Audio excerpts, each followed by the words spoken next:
Setiap jam 9 malam gue pulang kantor, lift itu mati di lantai 3. Dan itu bisa 5-6 menit. Dia ditarik dong, Lang. Hah? Ditarik, kata dia tuh bener kayak mainan, tau gak? Dret, ditarik. Sampai bawah dia sadarin, dia cuma, udah saya di situ pasrah. Saya cuma bilang, salah saya apaan? Saya minta tolong, ampun. Saya minta tolong, udah ampun. Saya nggak sadar, Mbak. Gak lama security lewat. Dan gue tanya sama Pak security, kok Bapak bisa lewat? Saya cuma denger orang teriak, Mbak.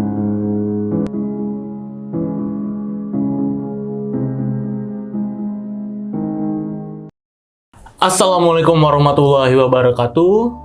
Kembali lagi di channel Lonceng Misteri, masih bersama gue Gilang Ahaditya. Kali ini gue kedatangan seorang narasumber yang bakal nyeritain kejadian yang ada di apartemennya dulu. Oke, kita sambut aja langsung narasumbernya, Mbak Ria. Apa kabar, Mbak? Alhamdulillah baik. Alhamdulillah.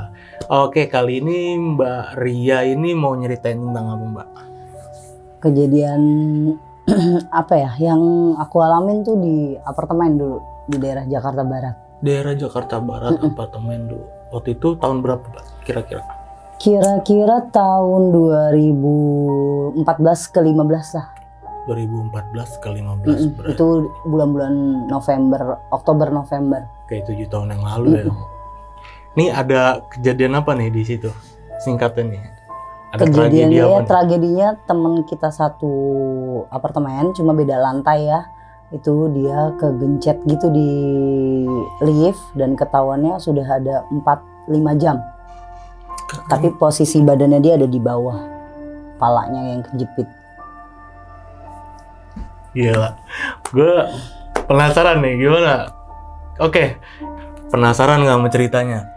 Kegencet di lift, coba itu. Sebelum masuk ke cerita, gue mau ngingetin ke kalian semua, jika kalian suka dengan konten yang ada di channel Lonceng Misteri, kalian bisa subscribe channel Lonceng Misteri, like video ini, komen, serta share video ini ke teman-teman kalian, agar kita makin semangat untuk ngasih asupan-asupan video horor ke kalian semua. Bagi kalian yang mau ngirim cerita ke Lonceng Misteri atau bagi kalian yang ingin datang langsung seperti Mbak Ria, caranya gampang banget. Kalian bisa klik link yang ada di deskripsi di bawah video ini ya.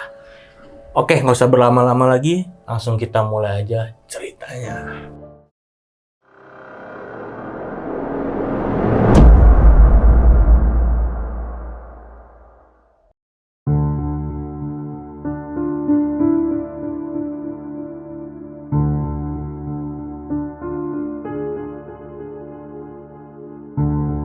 Kejadiannya itu ada di 2014 akhir tahun. Jadi sebelumnya aku itu kerja di daerah Kedoya di marketing gitu. Nah di satu divisi itu aku jadi tim leadernya. Nah gimana ya, kita tuh berenam, satu divisi satu ruangan, 4 perempuan 2 laki-laki. Dengan teman-teman yang lain yang kecuali aku sendiri yang tinggalnya di Cipete, kan lumayan jauh tuh jaraknya. Nah pekerjaan kita itu lagi benar-benar dikejar deadline akhir tahun, gimana caranya harus sampai target. Nah gue ngasih rekomen nih ke anak-anak, coba dong cariin kosan yang deket gitu. Terus salah satu temen gue namanya Lola, udah Bu, lo daripada jauh-jauh dari Cipete mendingan tinggal di apartemen gue aja. Gue kebetulan ada 2 kamar, terus kamar yang di bawah juga ada, cuma gue saranin sih kita bareng-bareng aja biar biaya kebutuhan kita tuh udah kita include bareng-bareng. Ya udah akhirnya bulan Oktober pertengahan gue pindah dari rumah dari Cipete, terus naik langsung ke daerah ya, di Jakarta Barat itu di apartemen gue pindahan semuanya. Nah berjalan 2 bulan sih biasa aja di apartemen tuh ya layaknya anak-anak ngekos lah ya kan. Cuma kan bedanya kalau apartemen lebih ke individu sendiri, lo gue gitu. Gue di lantai 4 dan ada 1 unit di lantai 3 itu kosong, jadi punyanya dia. Gue masuk ke lantai 4 selalu pada bilang, security nanya, Mbak di tempatnya Lola? Iya. Di lantai 3 atau lantai 4? Lantai 4 aman deh gitu. Kok aman sih? Ya emang aman kan, selama ini aman kan, gak ada maling, gak ada apa, enggak, maksudnya aman kalau di lantai 4 kecuali di lantai 3. Nah di situ kan jadi tanda kutip gue setelah ketemu sama si security ini gitu. Ada niat buat nanya sama Lola, tapi karena gue ikut sama dia atau numpang di tempat dia, gue nggak enak dong ya Lang ya, buat nanya ada apa sih di unit lu gitu, ada apa sih di apartemen lu, ntar jadi pertanyaannya nggak enak, malah kayak gue nanti diusir secara halus lagi sama dia gitu. Udah numpang kan, udah berjalan. Nah gue kedapetan nih anak buah gue satu resign, jadi gue butuh satu lagi marketing untuk up di divisi gue kan. Gue cari-cari wawancara, dapet satu laki-laki, dia dari Palembang. Kalau kita sebut aja lah namanya dia Ahmad lah gitu ya. Nah si Ahmad ini tuh masih bahasa logatnya dia Melayu Palembang, bener-bener dia baru pertama kali ke Jakarta. Nah dia bilang saya selama ini tinggalnya itu di kayak losmen harian di dekat kantor Mbak gitu, karena saya belum dapet kos-kosan. Nah temen gue yang 2 cowok ini bilang udah bareng aja, karena kita kan satu kantor, satu ruangan juga, udah di kamar kita aja gitu. Di mana dia, di apartemen sini deket kok, cuma 5 menit doang ke kantor. Udah kayak gitu kita naik mobil biasanya barengan gitu. Ya udah saya mau Mas, sebulannya berapa? Udah, masalah sebulan gampang karena itu kan udah dibayar tahunan sama keluarganya Lola gitu. Kita tinggal bayar listrik, makan dan lain-lain. Udah mau nih orang ini nih. Awal sampai ke November itu biasa aja, berjalan kayak biasanya gitu. Cuma yang aneh ini security ini tiba-tiba manggil gue nih, Mbak, kalau si Septian sama Aji temen gue yang 2 cowok itu kan emang tinggal udah 1 tahun di sini, udah tahu kejadiannya. Itu kayaknya saya lihat ada satu teman Mbak yang baru tinggal di sini ya gitu. Iya namanya Ahmad Pak. Kenapa ya Pak? Enggak, gini nih saya mau ceritain aja, kalau di lantai 3 memang ada satu bukan cerita, memang udah ada mitosnya. Ada lantai yang unitnya itu serem, banyak tragedi yang di luar nalar, jadi gangguan-gangguannya itu banyak di lantai 3. Makanya ruangan atau kamar yang ada di lantai 3 itu ada 12, tapi yang kepake keisi cuma 2 kamar doang, dan itu kamarnya Lola, unitnya Lola doang. Yang lain kosong. Dan selama hampir 8 tahun itu nggak pernah ada yang berani ngisi di situ. Jadi ada sekatnya itu, kalau di dalam apartemennya dia ada kayak pintu rolling door gitu loh. Nah itu kalau misalnya nanti ada yang ngontrak itu ditutup permanen, digembok. Jadi satu kamar. Tapi karena ini nggak ada yang ngontrak jadi dibuka. Ngelos itu gede banget Lang. Sumpah tempatnya gede banget. Makanya temen gue ini Septian sama Aji ngarahin si Ahmad udah tinggal di sini aja. Karena sayang kan, rame, lebih enak. Ini tuh udah sepi banget, terus tinggal berdua doang satu lantai. Nah udah nih kata security-nya gini, kalau orang baru tolong diingetin apa aja Mbak yang nggak dibolehin. Loh saya nggak tahu, karena saya pun baru di sini baru sebulan gitu. Ya kalau Mbak mah lantai 4 aman. Paling memang iya Lang, selama gue 2 minggu tinggal di situ, setiap jam 9 malam gue pulang kantor, lift itu mati di lantai 3. Dan itu bisa 5-6 menit. Diem aja udah di lantai 3. Diem. Error atau gimana ya? Katanya memang begitu. Kalau udah lewat dari jam 9 sampai nanti tengah malam itu berhenti normal lagi dia di jam 2. Baru dia normal udah. Yang nggak ada kosong, kadang kebuka sendiri terus ketutup lagi tapi diem. Jadi Lola selalu bilang udah biarin, biasa. Gue udah sekian tahun tinggal di sini, itu biasa aja gitu bagi dia. Oh, oke, ya udah nanti Pak saya sampein, berarti kan cuma itu aja. Sama satu lagi, kalau di lantai 3 itu nggak usah teriak-teriak. Atas apa gitu? Nggak boleh teriak-teriak karena ada peraturannya memang di lantai, setiap lantai kan nggak boleh teriak-teriak Pak, nggak boleh ganggu bising, dan kebisingan tuh nggak boleh. Enggak, kata siapa boleh, kecuali di lantai 3. Karena kalian pakai untuk pesta acara pun kayak ulang tahun gitu, itu kan kedap suara. Kenapa harus lantai 3 doang? Bener dong. Iya. Itu kedap suara loh di apartemen. Jadi di Lola pun, Lola mengiyakan kalau kamar dia kedap suara. Kecuali pintu dibuka baru kedengeran. Dan di lantai 2 itu pantangan banget. Mau di dalam kamar, di luar kamar itu nggak boleh. Semuanya 12 kamarnya itu. Nah udah, kita mau ngadain acara kayak tutup buku di kantor. Karena kita udah deadline. Ya kayak lemburan lah gitu. Nah pulang dari kantor itu 10:30 malam. kita bareng-bareng. Berenam-enamnya semuanya naik mobil bareng. Terus sama satu Ahmad ini bertujuh kan kita tadinya, gue berenam kan. Pulang, pas pulang Ahmad tuh ngomong kayak gini. Mbak, kamu ngeliat nggak? Ini pas gini nih, gue gambarin ya Lang. Pas parkiran itu, kita berhenti di parkiran, itu kamar mereka, lantai 3. Jadi kelihatan. Kelihatan, gue udah merinding duluan kalau nginget itu. Soalnya kejadiannya agak sedikit bikin gue trauma sampai sekarang nggak mau tinggal di apartemen gitu. Mbak, itu siapa ya Mbak di atas digituin, di pas kamarku kata Ahmad. Dan itu yang ngeliat dia doang. Kita nggak ada yang ngeliat. Kita nggak ada yang ngeliat. Kalau gue ngeliat cuma kayak ini orang lagi halu deh gitu karena capek gitu. Walaupun gue tahu mata gue bisa ngeliat setan, tapi nggak gue nggak ngeliat Lang saat itu nggak ada, emang nggak ada nih, kayaknya orang capek. Enggak Mbak, itu ada orang berdiri tapi posisinya dia itu kayak mau terjun, cuma orangnya tinggi banget. Nggak gede Lang. Kalau kita bilang genderuwo buto hijau kan gede badannya. Ini enggak, kurus banget, bener-bener kurus banget. Kecil banget badannya. Terus orangnya kayak gimana, tinggi gede gitu, rambutnya gondrong, ikel-ikel ya. Kita kasih ciri-ciri kayak setan-setan pada umumnya. Enggak dong. Dia bilang enggak. Yang dia ceritain orangnya itu kurus, cuma aku nggak ngeliat mukanya karena jauh. Dia pakai baju hitam-hitam gitu deh Mbak gitu. Udah kita pada kecapean gitu. Jalanlah. Pas di lift, kendalanya balik lagi. Karena kita ada yang turun di lantai 3, jadi cepet kebukanya. Cepet kebuka, tapi Ahmad tiba-tiba nggak mau keluar. Nggak mau keluar dia dari lift. Buruan keluar, nanti lu kejepit aja. Katanya Aji kayak gitu kan. Terus Dian kalau ngomong lu sembarang. Enggak, serius nih orang nggak mau keluar. Ayo buruan, kasihan Lola sama Ria. Dia mau naik ke atas digituin kan. Lu ngeliat apa emangnya? Enggak, saya nggak mau turun, saya mau ikut Mbak aja di atas. Ya gue nggak mau dong kalau satu kamar sama laki-laki.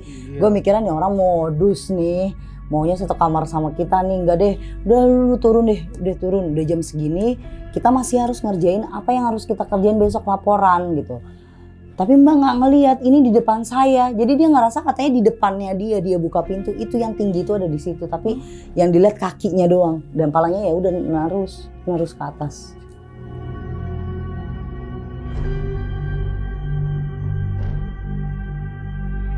Oke, gue bilang lu turun, ini masih dipencet ya sama temen gue, sama Lola.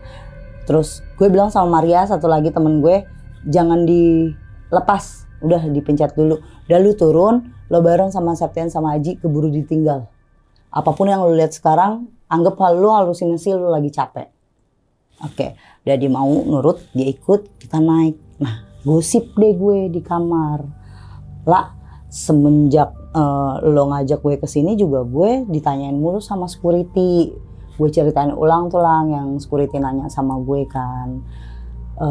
Sebenarnya gini ya, gue nggak ada apa-apa sih kalau di lantai 4. Memang kalau di lantai 3 yang berani cuma Septian sama Haji mulu. Karena dia tuh tipikal orang yang ya udah gue ngikutin peraturan, terus ada setan gini-gini udah gue nggak mau ngeliat, udah biasa aja. Cuek lah ya. Cuek, karena juga berkebutuhan. Kalau dia ngekos tempat lain bayarannya mahal gitu, jadi dia lebih ngelowin budgetnya dia kan. Ya udahlah gue terima lah, untung aja nggak di kolong jembatan kalau kata dia. Kalau tuntutan ekonomi biasanya lebih mengerikan dibanding yang setan-setan tuh. Orang bagi dia tuh, gue kalau tinggal di kos-kosan gue harus ngeluarin 700-800 ribu. Di sini gue sebulan cuma ngeluarin 200 ribu untuk kapal listrik sama air, dan itu udah include makan-makanan gue karena Lola juga nyetok makanan gitu. Lola tuh dari teman-teman gue yang paling high lah gitu, orang ada. Dan dia kerja kayaknya cuma buat main-main doang, kerja buat BM-nya dia gitu. Biar kelihatan sibuk ya, karena semua kebutuhan dia ada terpenuhi gitu. Ngapain lagi dia kerja ya? Nah, duit semua dia udah ada, makanya makanan tuh kita semua di stok sama dia. Makanan kita sebulan di stok sama dia. Jadi bagi Aji sama Septian tuh untuk tinggal di Jakarta dengan fasilitas yang kayak gini gue jarang dapetin gitu. Nah, Ahmad ditanyain juga ternyata di dalam kamar, lo ngeliat apa? Mas, tadi kan saya udah dibilangin di mobil itu saya ngeliat posisinya tepat di kamar kita itu ada orang tinggi besar banget, nggak kurus tapi tinggi banget kata dia gitu. Nah, saya nggak pernah tuh yang namanya ngeliat hantu kalau di Palembang. Oh, emang orangnya tuh nggak bukan yang sensitif dari sana ya? Bukan.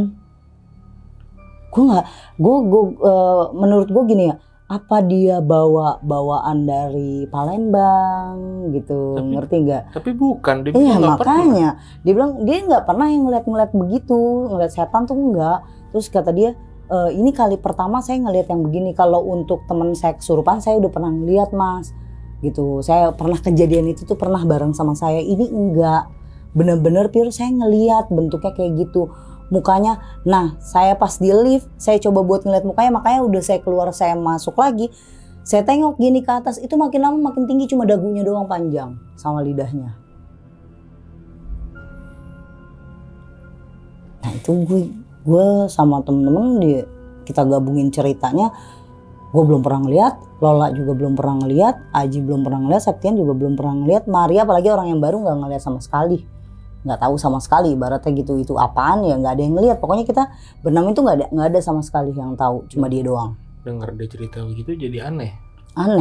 Ini orang antara halu atau kalau gue pikirannya negatif perempuan ya, dia tuh cuma akal-akalan si bulus aja pengen satu kamar sama kita gitu.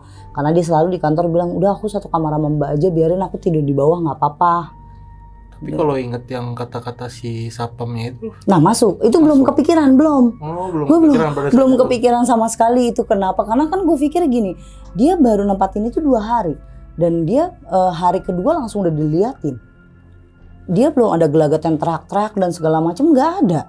Bener kan nggak boleh teriak-teriak. Terus kayak ibaratnya bising-bising tuh di lantai 3 nggak boleh, dan dia enggak. Dia doang loh yang gue anggap tuh dia antara kita berenam tuh yang paling bener-bener keep silent banget, suaranya pelan aja dia. Lagi suara gue nggak bisa lah yang namanya ngomong pelan-pelan.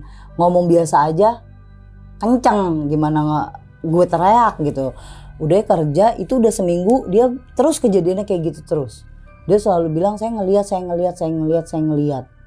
Tapi kejadiannya rutin, mau masuk ngeliat di parkiran, terus mau ke lift, terus buka lift, begitu lagi, begitu. Sampai akhirnya dia sakit.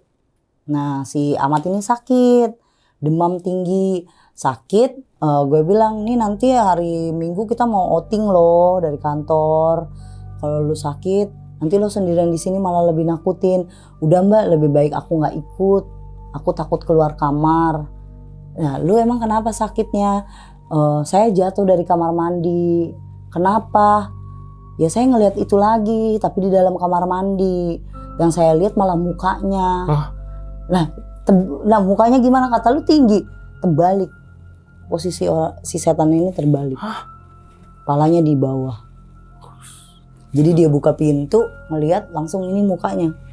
Dan itu dagunya, lidahnya panjang. Saya ya selama pingsan itu Mas Tian sama si Aji nggak ada di dalam kamar. Dia lagi beli makanan atau apa, soalnya izin keluar mau beli rokok atau apa, saya nggak tahu gitu. Saya emang lagi bebenah, saya lagi gosok baju saya buat kerja besok gitu. Lo benar ngeliat? Iya. Posisi jamnya lo ngeliat jam berapa? Jam 10:30 malam. Makanya Tian sama Aji itu keluar berdua karena nggak berani kalau sendiri. Dia walaupun dia cuek, tapi dia tetap takut gitu loh. Jadi lebih sering itu kalau kita kerja dia main ke kosan, ke kamarnya Lola sama gue, baru naik ke atas. Ke atasnya tuh juga nggak pernah malam-malam gitu loh kalau hari Sabtu Minggu. Udah, atau enggak Lola yang lebih sering nganterin dia. Lola tuh berani. Lola paling berani di situ selain gue, karena gue kan baru gitu. Lola berani dan Lola tahu situasi di situ kayak gimana. Dan kalau ada Lola nggak pernah yang namanya aneh-aneh. Tapi selama ada Ahmad aneh-aneh terus Gilang. Makanya Lola bilang ini baru kejadian gue pertama kali begini. Karena selama gue nemenin Tian sendirian aja, gue turun naik itu satu lantai ini gue nggak ada apa-apa. Yaudah gini aja deh, kita bawa dia ke rumah sakit dulu. Dia badannya demam soalnya, kecuali dia kayak ngigo gitu kan, kita baru lah bawa ke spiritual lah, ibarat apa orang pinter, kiai gitu. Ini nggak, badannya panas. Dan gue atur suhu, cek suhunya dia itu tinggi 39, lah. Panas banget. Ya itu dia demam. Dan dia benar-benar dia bilang saya takut karena saya baru pertama kali ngelihat, mbak tolong ngertiin saya takut banget. Kalaupun mau bawa saya keluar dari sini, saya mau siang-siang. Saya baru berani. Makanya nanti saya takutnya tuh pas malam malah saya bukannya ke dokter, saya pingsan lagi ngelihatnya, saya takut banget gitu. Nah kejadian itu gue bikin simple aja deh sama teman-teman gue. Yaudah siang kita bawa ke dokter, nanti Abis dari dokter dia kita tidurin di kamar kita aja deh. Ternyata setelah kita ke dokter juga bilangnya cuma demam biasa kecapean. Kita pulang itu lang kan kita berangkat jam 11 siang. Terus kita ajak dia makan dan segala macam, pulang jam 2 sore siang ya, jam 2 siang. Kita pulang masuk ke dalam kamar Lola, kejadian lagi dia ngelihat lagi, nggak cuma di lantai 3. Lantai 4 juga. Di lantai 4 dia ngelihat lagi lang. Itu jadi kita nggak naik lift, sengaja kita naik tangga karena dia mintanya naik tangga darurat kan. Kita ngeliat naik tangga darurat, terus dia bilang saya mau pipis gitu, saya mau kencing mbak, nggak kuat gitu. Nah emang di lantai 2 ke lantai 3 itu ada kayak pintu darurat, tuh sampingnya itu toilet gitu buat 1 orang gitu. Ya udah kata Lola, nih ada kok di sini, ada deket tangga darurat, kencing ditungguin, ya udah naik deh. Dia biasa aja nggak ngeliat, kata dia saya mendingan naik tangga aja deh, kata dia lebih aman. Masuk ke kamar Lola, ngejerit tuh laki-laki, heboh nggak tuh? Posisi lu sama yang lain lagi di mana? Iya mau buka pintu, malah duluan masuk tuh gue sama Lola. Dia belakangan karena dia buka sepatu. Kalau kita kan pakai sendal. Langsung jadi masuk. Lu udah pada di dalam. Udah. Jadi pintunya dia tuh, ini kan pintu. Nah di luar pintunya itu ada pintu kayak ada jaring-jaringnya gitu loh, yang ala-ala di apartemen. Jadi buka pintu itu dulu, baru kan pintu masuk ke dalam, baru buka. Nah dia masih di belakang buka sepatu, buka kaos kaki kayak gitu. Terus kan disuruh sama Lola taruhnya di deket pintu aja. Nah gue udah masuk, Lola masuk, gue langsung masuk kan naruh tas dan gue ngambil persiapan yang mau gue bawa ke kantor karena gue emang lagi ngurusin buat deadline-nya gue kan. Nah dia masuk, naruh sepatu, nunduk, dia bangun, itu ada di deket figuranya Lola. Jadi masuk itu tuh gambar kayak pemandangan gitu, lukisan gitu. Nah dia lihat di situ tapi itu posisi kakinya doang, jadi badannya naik terus ke atas. Kejadian lagi gitu, dia teriak sekencang-kencang. Jadi kayak ngikutin si Ahmad si sosoknya ini. Ada pertanyaan gue yang akhirnya gue tanyain saat itu dia pingsan, gue bangunin, gue bilang gini, Mat, sebelum lu kesini lu kenapa sih? Gitu, sebelum kesini lu kenapa, ada apa gitu? Lu bukannya benar-benar baru di Jakarta ya? Gituin. Iya baru di Jakarta, digituin. Saya nggak bawa apa-apa, nggak ada apa-apa juga, saya juga nggak bisa ngeliat. Balik lagi dia jawabnya sama kayak awal gue nanya gitu, kita semua nanya, dan dia kasih tahu gue nggak pernah, saya tuh ngeliat apa-apa mbak, yang namanya setan tuh nggak pernah baru di sini doang gitu, baru benar-benar di sini doang.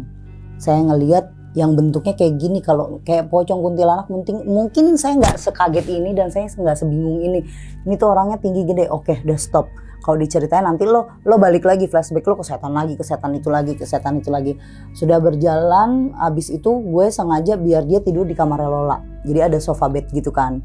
Jadi dia tidur di sofa bed ditemenin sama Tia sama Aji, jadi semuanya pada jadi satu di kamar Lola. Oh rame-rame jadi. Rame-rame karena kasihan juga, dia juga badannya masih panas kan. Besok kerja dia nggak ikut. Nah itu meeting. Kita mau gathering semuanya, tapi gatheringnya itu diundur jadi bulan Desember. Jadi sekalian malam tahun baruan. Oh outingnya ini gathering kantor. Nah kebetulan dia kan ditinggal tuh. Nah Septian sama Aji itu nggak ikut kerja, nemenin. Emang gue suruh izin kalau salah satu kan nanti misalnya mau ke bawah nggak ada yang nungguin dia gitu, karena dia suka ngigo juga gitu loh, karena demamnya lagi tingginya kan. Jadi 3 itu gue biarin di rumahkan dulu, gue kasih izin 3 hari sampai benar-benar ibarat si Ahmad ini sehat gitu. Karena gue kasihannya gini, dia orang baru di Jakarta, dia nggak tahu juga kan mau kemananya. Kayak Alfa dan lain-lain kan dia nggak tahu ya kan, buat toko-toko supermarket nggak tahu, apotik di situ dia belum hafal jalannya. Terus gue kerja saat itu pulangnya agak cepet nih Lang, niatnya gue kan mau bawain mereka makanan kan. Nah Lola ngomong kayak gini, lo duluan aja balik karena gue mau ketemu sama keluarga gue dulu, mau ada acara makan malam. Jadi mumpung pulang sore, gue mau ngumpul dulu sama keluarga gue, lu pulang sendiri. Nah gue pulang sendiri lah. Di sini gue mulai cari tahu sendiri ke security. Sebenarnya ada apanya gitu ya kan di apartemen itu, khususnya di lantai 3 lah ya. Terus si pas security cuma bilang gini, ya nggak ada apa-apa karena mbak kan bukan orang asli sini, cuma biasanya yang punya unit tuh udah dikasih tahu sebelum nempatin gitu. Pokoknya di lantai 3 nggak boleh ada bising-bising, nggak boleh ada pesta-pesta, nggak boleh teriak-teriak. Dan di lantai 3 itu jarang ada laku memang. Nah itu cuma punya Mbak Lola doang, karena dari awal pembuatannya apartemen itu ternyata bapaknya Lola tuh ada peranan penting di apartemen itu. Jadi kamarnya itu punya Mbak Lola emang pribadi di lantai 3, 4. Jadi dari lantai 1 sampai lantai 7 itu punya Lola tuh, setiap kamar tuh ada. Jadi setiap lantai itu ada 1-2 kamar punya Lola gitu.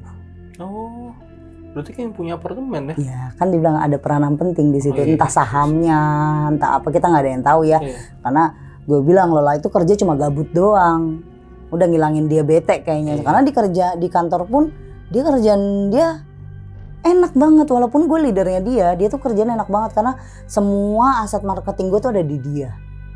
Jadi gue mau kerja sama perusahaan manapun gue jalurnya ke dia yang PR gue lah, dia yang jalurin gue. Nah singkat ceritanya itu gue nggak jadi outing.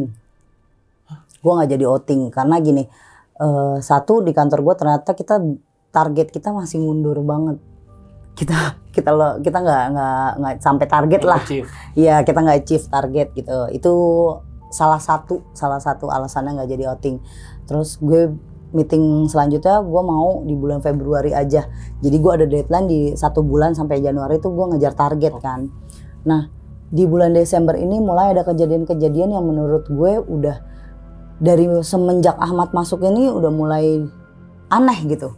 Di luar nalar banget deh gitu. Nah Ahmad ini pulang sendirian. Jadi dia udah sehat selama 3 hari itu, keempat harinya itu dia kerja. Aji, gue, terus Tian sama Lola, kita berempat, kecuali 2 teman gue ini balik ke rumah kan. Kita berempat ini pulang ya terlalu malam lah gitu. Kita karena ada kerjaan lembur. Nah si Ahmad udah selesai kerjaannya dia. Kalau dia nungguin gue itu bisa sampai 4-5 jam dia nungguin, karena kan jam pulang kantor biasa jam 5-an kan. Nah dia enggak, ya udah biasanya dia mau nungguin kita ya udah saya pulang duluan gitu. Pulang duluan, gue inget entah kayak gimana kejadiannya tuh, tiba-tiba pulang-pulang gue jam 9 nyampe parkiran apartemen, security ngomong katanya Ahmad itu di lantai 1 jadi di satu apartemen itu kayak ada UKS gitu loh. Gitu, tapi itu tempat security tidur gitu, sampingnya itu ada ruangan kosong itu buat UKS gitu, ada di tempat saya di pos security gitu. Kenapa nggak tahu, tiba-tiba datang ke bawah, ini darah semua jidatnya dia udah nggak berani masuk kamar karena katanya pintunya tuh nggak bisa dibuka, tapi saya minta kuncinya dikasih, saya buka aja biasa. Nah kayak kita lari semuanya ke tempatnya security, kita tanya dong, Mat, lo kenapa? Ini pala lo darah semua, tapi udah pakai kayak perban lah gitu, udah di plester. Lo kenapa gitu? Kan udah dibilangin kalau nggak berani minta tolong pas security aja gitu. Kan udah diingetin sama Tian juga. Iya nggak apa-apa Mbak, kata dia. Saya beraniin diri, saya ngelawan rasa takut, kata dia. Cuma saya nggak naik lift, saya naik tangga darurat, digituin kan. Terus, nah saya kan pengen pipis. Ini orang nih ya, bener-bener ya, kayak anak kecil tau nggak, kencing mulu kerjaannya lang. Di kantor pun begitu, beser banget kan.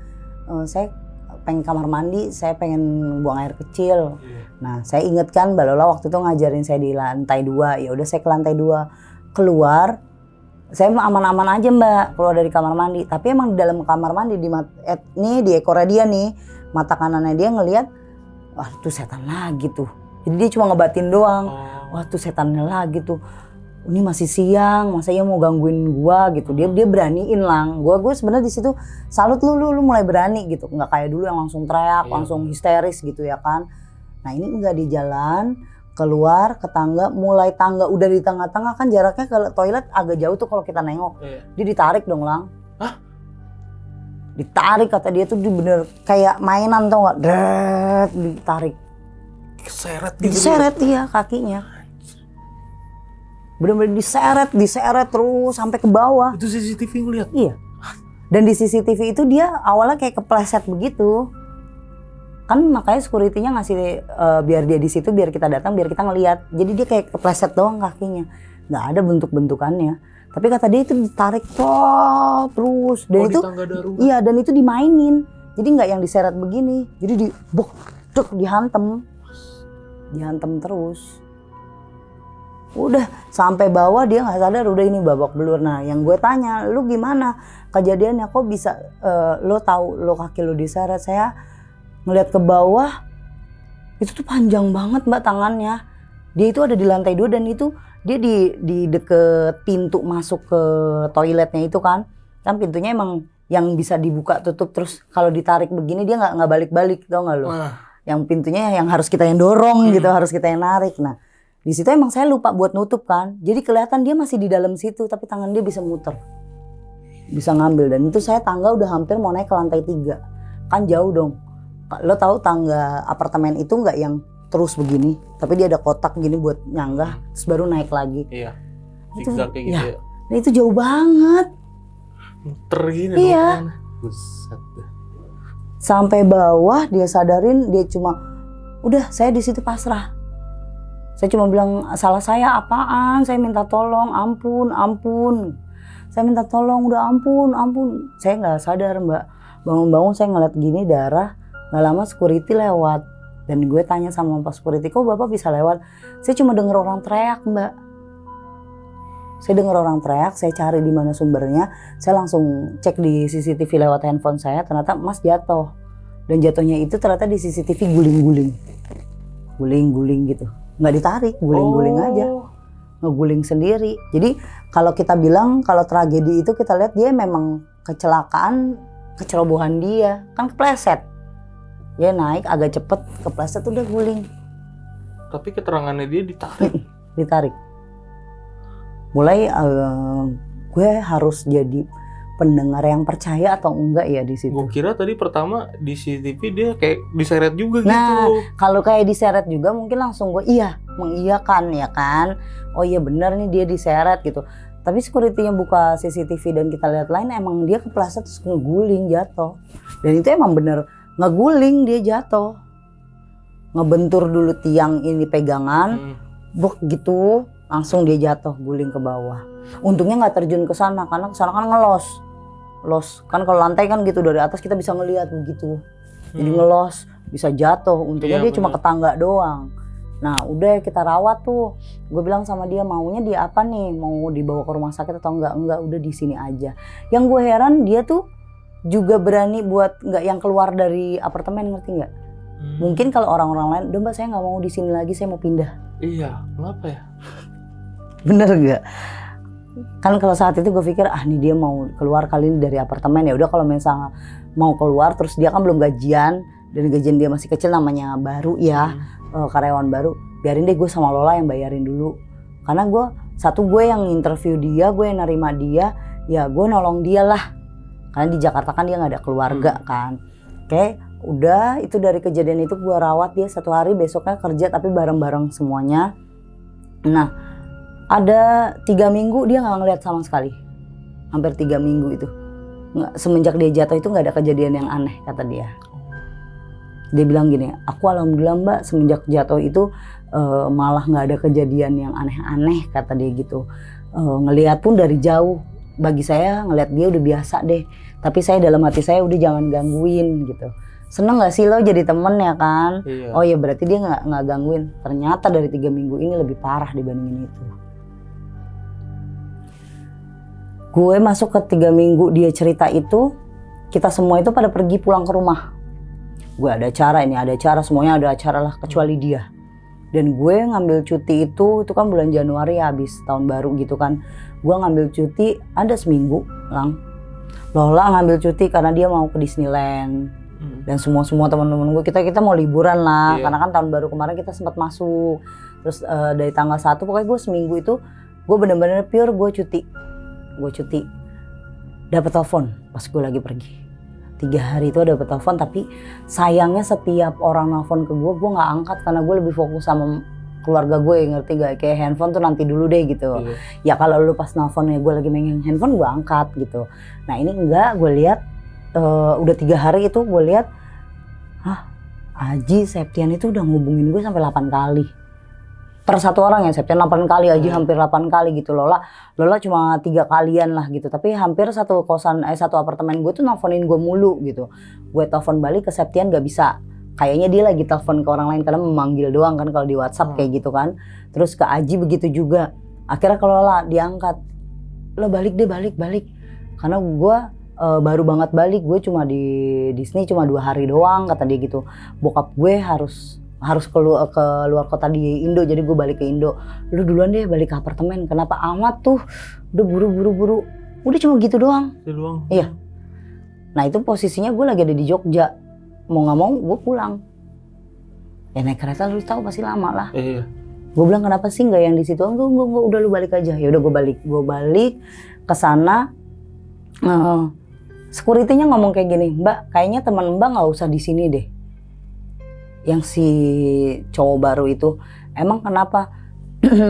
Nanti kalau ada apa-apa ya kalian yang teman-temannya nyesel gitu. Iya kenapa? Enggak, dia soalnya perlakuannya aneh banget selama di apartemen. Kenapa? Dia udah 2 kali loh ditemuin sama saya, sama tim saya security, sama orang-orang security berdiri di depan balkon. Hah? Ya. Ngapain? Iya berdiri, gue gini mau bunuh diri, saya nggak tahu mau bunuh diri atau gimana, dia berdiri di situ. Kalau diteriakin dia turun, ntar cepet banget tiba-tiba naik lagi ke atas. Berdiri terus ngeliat teriak-teriak, bener-bener teriak-teriak, seneng banget katanya. Bukannya sedih atau nakutin, enggak, seneng girang. Jalan di atas balkon kan kalau di apartemen tahu kan balkonnya begitu. Iya. Di depan. Nah itu dia jalan. Dan itu muterin sepanjang di lantai 3 dia muterin. Kalau pikiran gue sih kayaknya dia kerasukan. Karena kejadiannya selalu di jam 11 malam. Setiap disamperin sama security dia udah masuk kamar. Jadi kayak nggak ketemu, ngerti nggak? Oh naik, security naik. Dia udah di dalam kamar dan pintu kekunci. Tapi di CCTV gue lihat memang iya. Dia teriak tapi matanya kosong banget Lang. Ini putih semua matanya dia. Hah? Jadi dia sebelum keluar kamar itu kayak nih ke langit-langit ngeliat, nengok, senyum, langsung lari ke balkon itu. Nah oke, gue buru-buru, ternyata yang ada cuma Tian doang kan, Aji nggak ada gitu. Tian ya udah masuk deh ke kamar tuh, gue takut, gue nggak berani gitu. Karena teman gue ini yang namanya Aji itu nggak ada si Tian ini tuh kayak banci, ngerti nggak lo? Jadi dia tuh emang cuek tapi dia nggak mau kalau ngadepin orang kesurupan, yang namanya banci, dia takut. Iya. Tuh lu lihat deh di belakang, di kamarnya dia. Jadi kan sekata itu kamarnya dia nama Aji sendiri, dia sendiri kan sama Ahmad. Masuk, diem duduk. Gue tanya, Ahmad lu nggak apa-apa? Lu nggak kenapa-napa? Dia nengok ke gue, nggak apa-apa Mbak, capek aja gitu. Dia jawab gitu dong. Saya capek banget. Mau pulang, kamu mau pulang ke Palembang, nanti saya ongkosin, mumpung masih boleh kok kalau kamu minta cuti, saya yang desain deh, saya urusin. Iya nanti saya pulang, sebentar lagi saya pulang, kata dia gitu. Emang udah beres-beresin packing, terus langsung temen gue narik, ih si banci, lo harus tahu cara dia ngomong, itu pulang-pulang apa, tuh pakaiannya dia diberantakin semua. Jadi gue pas buka lagi rolling door, gue gedein pintunya dia, kan emang pintunya dia rolling doornya si Lola kan, ke kamarnya dia. Gue buka itu kamarnya dia, Masya Allah, Gilang semuanya hancur. Hah? Baju udah aut-autan, semua barang-barangnya keluar. Gue tanya ini kejadiannya gimana, jadi gue masuk ke dalam kamar, tuh pintu dikunci, jadi gue masukin kunci, kan dalamnya ada kunci, nggak bisa dong gitu. Gue minta tolong sama security-nya, iya security udah bilang di situ ada elu, ya itu kita dobrak.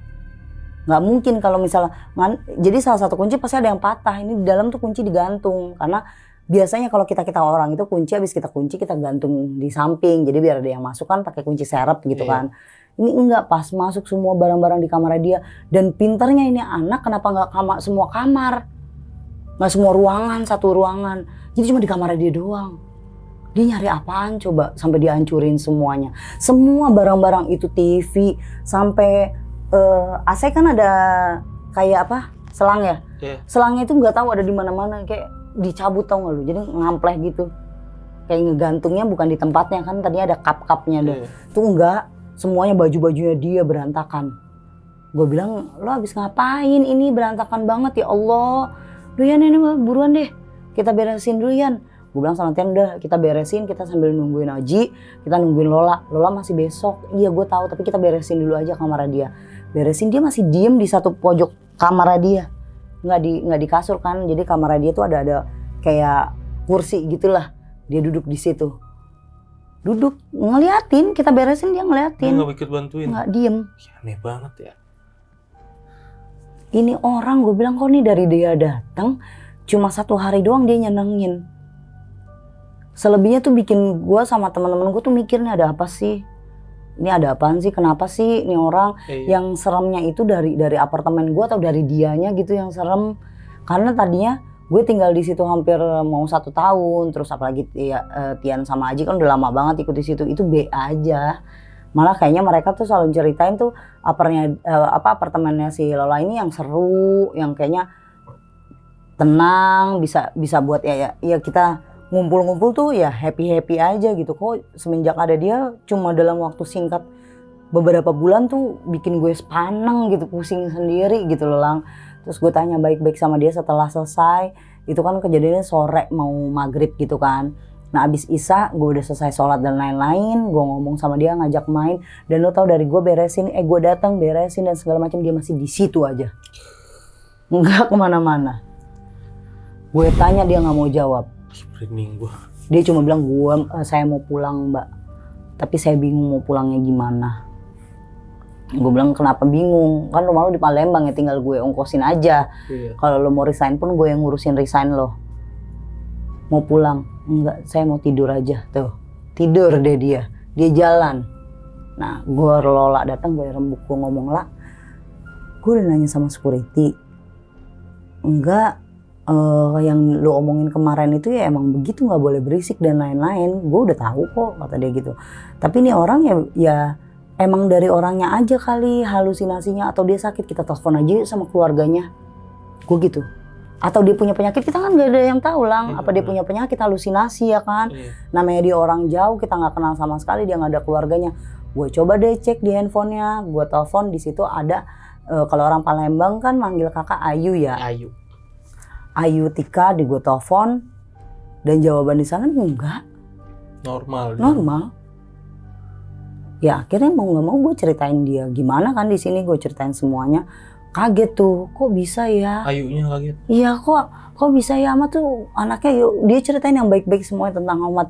Memang dia pendiamnya tuh luar biasa. Itu nggak banyak ngomong. Jadi dia ngomong kalau emang gue dibutuhin buat ngomong, gue ngomong, kalau enggak. Kayak itu udah gue ngambil jalur ke sana sini udah nggak bisa ya kan, masuk ke keluarganya udah. Jadi gue sendiri mikir nih apa sih, ada apa di balik ini gitu. Nah kita pergilah Lang, semuanya nih satu kantor. Akhirnya jadi nih outing. Di bulan Februari. Karena kan kejadian itu kan dia amat begitu-gitu mulu kan. Terus outing dia nggak ikut. Dia nggak ikut. Sendirian lagi. Iya, karena dia nggak mau. Dan dia benar-benar nantang, dia nggak mau. Saya nggak mau mbak, badan saya nggak enak kalau ikut. Dan gitu. Dia di lantai 3 atau lantai 4? Dia lantai 3. Kenapa nggak di lantai 4? Udah, gue minta, lu di lantai 4 aja ya. Udah saya di sini aja deh, saya udah keburu takut kemana-mana. Padahal dia pertama ketakutan kan di lantai 3 Di lantai ya? 3, dia pengennya kan ke lantai 4 ya kan. Tapi ternyata si itunya ngikutin lantai 4 dan dia balik lagi lantai 3. Oh, I see. Oke. Gue nggak bisa yang namanya ninggalin outing gue cuma demi lo. Iya. Gue tetap dong harus ikut outing. Akhirnya kita ikut outing dan itu acaranya ke daerah Bandung tuh 2 hari. Ya selama 2 hari kita nggak dapat kabar apa-apa dan gue ngabarin dia pun say hello doang gitu. Masalah udah makan belum atau gimana kan. Ya gue kayak pacarnya dia aja, perhatiin banget ya. Paling teman-teman gue kayak dia nama Aji, nggak kok dia baik-baik aja gitu. Terus udah ternyata yang dapat telepon itu Lola dari security. Apa lagi?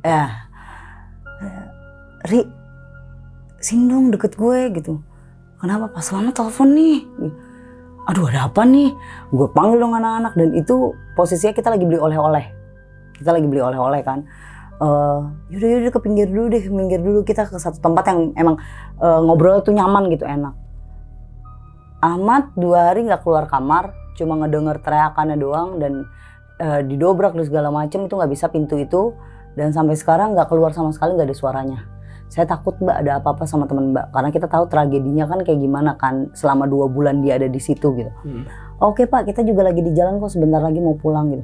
Saya cuma kasih tahu Mbak Lola inget ya perjanjiannya kayak gimana. Dan dia langsung matiin. Oh iya oke Pak, matiin. Lah perjanjian apaan lah? Apaan sih? Lah perjanjian apaan lah di situ lah? Enggak, maksudnya nggak boleh berisik kata dia. Maksudnya udah nggak usah mikirin omongan pas selamat deh, kita pulang aja. Cepet-cepet pulang gitu. Akhirnya yang tadinya naik bis pariwisata rame-rame, Lola mutusin kita cari mobil sendiri. Supir, maksudnya nyupir siapa nih, dia lihat kan ada 2 atasan gue kan bawa mobil pribadi. Akhirnya satu ngalah, mau lah masih ratingnya sama Lola sama lah gitu ya kan. Tukeran itu ada kali setengah jam kita nyari mobil, akhirnya diskusi, kita ya negosiasiin sama yang punya mobil, mau dia pindah ke bis pariwisata, kita pulang nih. Di jalan 2 kali gua nanyain, lo ada perjanjian apa sama tuh security? Dan di situ yang kelihatan mukanya panik tuh Lola, Aji sama Tian. Karena kalau gue kayak Maria sama anak-anak yang lain yang ikut sama dia di apartemen itu B aja, maksudnya kita nggak pernah dapat omongan apapun ya kan. Dan kita paniknya memang mikirin ke Ahmad doang, udah tok. Nggak pernah mikirin apapun gitu. Udah nyampe di apartemen, jawaban dia selalu udah nggak usah dipikirin Ri.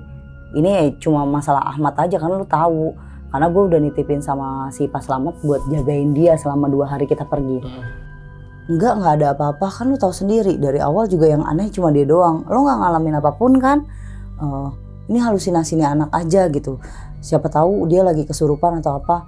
Ya perjanjian maksudnya jangan berisik kalau soal perjanjian gitu kan. Lo tahu di lantai 3 itu nggak boleh teriak-teriak apa. Lo sendiri pun udah pernah ditegur sama security kan, buat nggak boleh teriak-teriak, nggak boleh berisik, nggak boleh ngadain acara. Iya gue tahu. Kalau cuma perjanjian itu, setahu gue Ahmad nggak ngapa-ngapain. Dan malah diantara kita semua yang suaranya nggak ada aja dia gitu. Udah nggak usah bahas ini, mana nanti kita jadi ribut cuma gara-gara ini. Kita yang penting cepet nyampe, terus kita urusin deh Ahmad gitu. Ini anak kenapa? Karena gini Lang, selama dari perjalanan kok nih security bilang belum bisa ada yang masuk ke dalam kamar.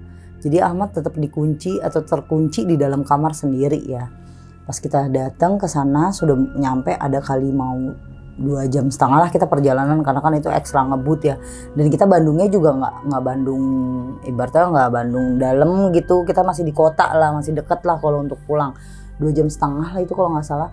Nyampe parkir, Lola yang parkir sendiri, gue langsung keluar. Gue langsung ke atas karena gini, satu Ayunya dia udah kenal sama gue udah menceritakan dan dia nitip itu ke gue. Yang kedua, gue memang butuh banget dia untuk jadi karyawan gue. Kalaupun ada kejadian kayak gini kan ini di luar nalar dan di luar prediksi gue ya kan. Nah gue harus jagain dia juga gitu, bukti pertanggungjawaban gue. Ini orang kenapa di dalam, gue takut ada kejadian dia yang sampai fatal gitu. Pas gue naik ke atas aja gue bilang udah buruan ayo Ian, ayo tolongin gue gitu. Kita tolongin si Ahmad bareng-bareng aja, biarin Lola yang parkir mobil. Kita bertiga yang naik ke atas. Udah naik, pas gue buka kagak dikunci. Hah? Nggak dikunci. Nggak dikunci? Enggak. Gue langsung buka aja. Buka, gue masuk ke kamarnya si Tian dulu kan, masuk langsung kamar Tian. Gue buka rolling door baru nggak bisa, kayaknya di dalam dia kunci. Oh maksud sapam nggak bisa itu rolling door kali ya? Nggak ngerti, tapi dia bilang dikunci ya kan. Ya mungkin itu kali di dalamnya. Iya. Ahmad, hoi Ahmad, ini gue loh Ria, buka Mat. Dia nggak ada suara sama sekali. Terus gue bilang CCTV di sini siapa yang megang? Lola langsung gue telepon. Iya tadi ini lagi di jalan gitu. Jalan ini jalan kaki ke atas. Lo nggak naik lift? Iya, maksudnya dari parkiran. Dia udah ngomongnya tuh udah namanya orang panik ya kan. Kita ngomongnya juga udah nggak benar dia ke gue. Udah naik lift, nggak lama dia datang. CCTV mana nih? Gue udah gedor nggak bisa. Kan ini nggak bisa didobrak. Rolling door didobrak apanya ya? Badan kita yang sakit, ada yang namanya besi ya kan. Iya. Nah ya udah, tadi dulu gue buka dulu. Dan dia di dalam kayak tiduran tapi di bawah gitu, tengkurap gitu. Nggak ngerti. Tiduran gitu aja? Tengkurap gitu. Kita nggak tahu dia berdarah apa kan nggak kelihatan di CCTV karena bentuknya telungkup gitu, tapi kamarnya dia aman. Masa nggak berantakan, nggak kayak apa gitu, biasa aja, nggak kayak orang lagi ngamuk atau apa, nggak, biasa aja. Terus akhirnya Lola gini, ya udah pakai kunci serep aja digituin. Ya nggak bisa lagi, kayaknya kuncinya dia nyantol gitu. Akhirnya manggil security, dibobol lah. Rolling door. Nggak tahu ya, rolling door pokoknya dijebolin gitu. Ada di sininya dia memar. Kita masuk, kita bangunin Ahmad. Di sini dia memar semua. Kayak biru di sini, kayak orang dipukulin. Terus gue tanya ya, dia nggak mungkin jawab karena kayaknya masih dalam keadaan pingsan kan, belum siuman bener. Terus gue taruh, kita angkat ke kasur, kita tanya, mulai siuman tuh kita tanya, tapi dia nggak jawab apa-apa, dia diem, sama sekali dia diem. Dia benar-benar diem, sama sekali diem. Terus gue bilang kayak gini, waktu kita tinggal, lo ngeliat lagi dia, lo ngeliat lagi setan, dia diem sama sekali lang, nggak jawab juga. Lo beneran, nih lo kenapa sih begini? Lo dipukulin orang, ada maling, atau lo dikerjain setan? Kalau lo diem aja, gue nggak tahu karena di CCTV ini di CCTV ini nggak kelihatan, ngerti nggak lo lang? Jadi kayak satu hari kemarin itu CCTV-nya error, nggak bisa dibuka. Jadi yang diliatin sama si Lola itu cuma hari itu doang, hari kejadian. Siapa Ahmad ini kayak lagi loncat dari kasurnya ke bawah, udah jatuh begitu doang. Ini nggak bisa Dut, error ini, nggak bisa ya. Gue udah muter ke sana ke sini ke review, nggak bisa karena CCTV ini cuma ada di dalam kamar doang. Kalau dari security ya nggak ada, cuma dari scan doang, depan doang gitu, security biasa gitu, rolling doornya depan doang gitu, koridor nggak ada yang ke kamar. Ini cuma punya gue doang dan ini nggak kelihatan. Ahmad sampai 2 jam nggak bisa ngomong dan nggak ngeluarin kata-kata, satu kata pun. Dia duduk apa tiduran? Ya duduk begini, karena kan gue bangunin kan setengah tidur sih, jadi kakinya dia ngatung gitu loh. Terus udah ditanyain baik-baik, gue udah bikinin teh, gue ngobrol pelan-pelan sama dia, nggak ada jawaban, dia diem aja, nggak ngomong sama sekali, sepatah kata pun nggak ngomong. Akhirnya ya udah gue mutusin, ya udah lu istirahat, Tian istirahat, Aji istirahat, gue biar balik ke kamar. Tapi kali ini gue nggak ke kamar, gue mau pulang ke rumah dulu, ada urusan gue di rumah. Gue pulang lah, dan itu gue pulang selama 2 hari, tapi gue tetap kantor gitu. Nah kalau dari situ pulang kan tuh hari Sabtu ke Minggu kan, itu kan gak ngantor, gue jadi gak ngantor seharian kan. Dia terus kabar-kabaran begitu doang, dibilang Ahmad cuma diem aja, diem bener-bener ya jadi pendiem lah. Semenjak kejadian itu kan dia emang diem kan, jadi diem. Nah gue kerja hari Seninnya itu semua masuk kecuali Ahmad lagi. Kayaknya gue mau merisainkan dia aja deh, keputusan gue gitu kan, karena gue pulang itu sebenarnya mikirin ke depannya kayak gimana. Dari mata gue yang gue lihat ini ada yang ganjel, terang bener-bener dari awal tuh ada yang ganjel, tapi nggak ada yang mau keterbuka sama gue. Kalau gue langsung oplosin omongan kan nggak enak gitu ya kan. Yaudah gue merisainkan aja Ahmad deh gitu. Gue mau telepon nih Lang, gue baru mau telepon. Sebelum gue mau telepon Ahmad, Lola naiklah ke atas, kan dia dari bawah, semua pada break istirahat ya, dia makan siang gitu kan. Karena seharian itu gue diem, gue bilang gue punya keputusan mau merisainkan ini anak aja deh, daripada bikin stres kita, kerjaan numpuk. Kasihan Ahmad juga. Kasihan juga Ahmad. Jadi gue mikir gini nih, kerjaan gue nggak akan pernah kelar-kelar. Terus tambah udah selesai kerjaan, gue harus menguruskan orang lain yang jiwa spiritualnya dia lagi kegoncang ya kan, gue lagi ketakutan dan segala macem. Terus gue juga harus ngamanin dia dari keluarganya, karena nggak enak gue udah terlanjur cerita sama keluarganya, nanyain tentang dia gitu.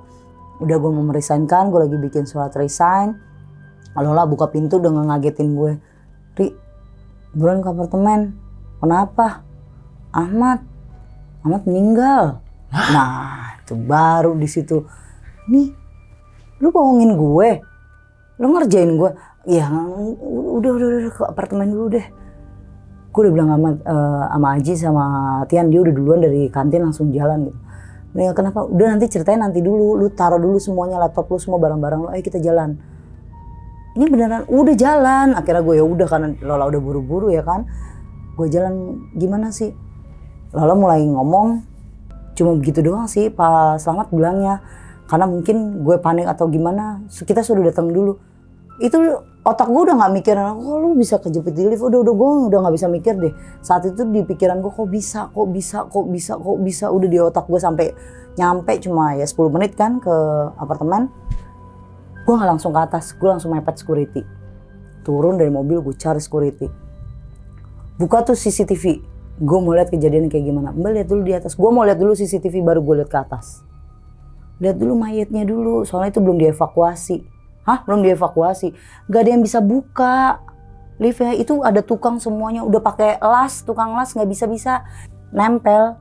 Ini udah kan biasanya kalau kejadian kejepit gitu kan atau binatang atau apa dia ngepres gitu karena lift emang nggak bisa kan. Om gue orang lift kan, nah itu kalau pakai las atau kompresor yang lain buat dibuka itu bisa. Ini enggak, atasnya doang keputus. Nah tempatnya dia tuh nggak bisa kebuka, ngeleket. Kayak ada lemnya, ngerti nggak? Kayaknya seakan-akan dia tuh lagi nengok gitu, nengok keluar. Mungkin dia jatuh gitu lah ya Lang. Saat jatuh, dia mau minta tolong gitu, lagi nengok kanan kiri mungkin ya. Ini persepsi otak gue, langsung rapet ya pintunya langsung ketutup. Jadi posisi di belakang, di tempat kejadiannya itu, gue akhirnya naik ke atas pas ngeliat, bener posisinya dia tiduran. Badannya dalam. Tengkurap, iya badannya dalam, cuma mukanya doang.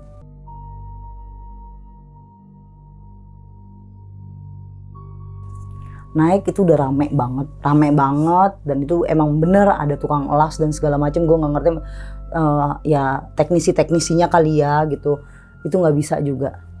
Kira gue turun, gue mau lihat CCTV, sekali lagi gue mau lihat CCTV. Ternyata di CCTV cuma di dalam itu, pas di dalam Ahmad keluar ada siluet hitam di belakangnya Ahmad. Jadi dari Ahmad keluar kamar, siluet hitam itu ada di belakangnya dia. Terus masuk ke lift, terus ngintilin. Jadi gue liatnya itu dari kejadian abis dia ngacak-ngacak sampai itu gue ada kali hampir 2,5 jam. Gue nggak berhenti dari CCTV gue lihat kejadiannya. Karena gue kalau nanya dari A, si B, si C, si D kayaknya gue belum puas. Gue lihat benar-benar CCTV dari pusat apartemennya itu. Jadi CCTV yang selama ini gue lihat itu cuma dari handphone si security atau handphone Lola yang dia bisa ngerimain sendiri, yang bisa dihapus sendiri, kayak misalnya detik berapa, menit berapa bisa dihapus. Dan gue baru tahu. Gue lihat keluar ada hitam, ini yang nyata loh, keluar ada hitam. Ini dia masuk ke lift itu. Gue lebih detail lagi ngeliat pas kejadiannya dulu kan, karena gue mau ngeliat kan. Yang lainnya tuh setiap dia jalan selama 2 jam itu gue lihat dia setiap jalan kemanapun itu pasti ada siluet hitam itu. Siluet hitamnya emang bener kata dia tinggi banget siluetnya itu, hitam tinggi banget. Nah pas masuk ke lift, dia udah keluar karena kan dia dari lantai 3 ke lantai 1 gampang kan, deket kan. Udah keluar, pas naik lagi ke atas, ini tuh kayak dia mau keluar tuh nggak bisa, tahu nggak? Terus akhirnya dia naik lagi. Jadi kayaknya dia mau keluar, kayaknya ya sepikiran gue, karena dari lantai 3 itu dia turun, dia cuma keluar begini badan doang, terus kayak ada yang narik gitu. Nah di dalam liftnya itu dia cuma kebingungan doang ngeliatin kanan, kan CCTV ada 2, di dalam lift juga ada CCTV sama di koridor gitu kan. Kalau versinya yang di dalam si liftnya ini, saat dia keluar gini ditarik kayak ada yang narik, jadi dia begitu masuk lagi ke dalam dan itu dibawa lagi ke lantai 3. Nah kejadiannya di lantai 3. Lantai 3 dia di dalam itu berontak kayak orang marah, tau nggak? Kayak dipegangin. Oh iya, enggak, kayak orang dipegangin terus minta tolong, terus udah pakai speaker yang di ini dong, apa di lift kan ada tuh ya emergency gitu kan, dia pencet. Katanya security bilang nggak ada emergency keluar, di bagian teknisi liftnya juga nggak ada gitu. Dia udah mencet, gue di situ ngeliat kepanikannya dia kayak gimana. Terus pas pintu dibuka dia kayak ada yang kayak nyeret gitu, jatuh dia, jadi udah sempat keluar. Dia sempat keluar kayak ada yang nyeret, dia jatuh langsung kayak kakinya dia ditarik gitu. Masuk dia udah nengok minta tolong, ya udah itu kejepit sendiri, hajar. Emang di sini dia hancur, ini udah keluar semua. Kalau matanya dia setengah udah nyampe sini. Itu benar-benar kelihatan banget nyata, cuma kalau dari kita nggak ngelihat langsung begini ya di CCTV, jadi lihat dari samping atas gitu kan. Jadi cuma ngelihat puncratan darahnya doang. Nah, kejadian itu udah banyak kantor polisi, itu udah ada 8 jam baru bisa dilepasin pengaitnya. Dan itu gara-gara ada satu teknisi yang bilang ini harus pakai spiritual.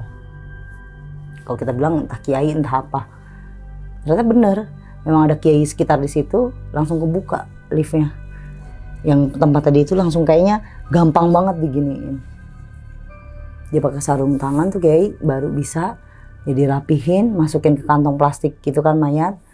Udah selesai kejadian itu keluarga dia datang, kita nggak ada yang dimintain keterangan, tetap ada polisi kan, karena kita semua nggak ada di tempat gitu, kita semua nggak ada di tempat, jadi yang dimintain keterangan cuma polisi. Tapi semenjak kejadian itu di lantai 3 makin udah nggak beres, makin nggak beres. Pokoknya yang lantai 4, 5 sampai 7 itu yang kita yang bete, karena kita kalau turun selalu ngeliat dia.